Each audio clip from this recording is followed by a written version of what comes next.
I'm working on a new project that my teammate has shared with me in GitHub, and now I have it open in VS Code. This application uses Azure OpenAI, so I need to find out what Azure OpenAI resources I have access to that I can use with this app. I can use GitHub Copilot for Azure to help me with this question. For help with Azure-specific questions, I start my question to GitHub Copilot in the chat window with @Azure.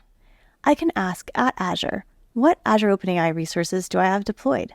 And quickly see information about my existing resources and what regions they are located in.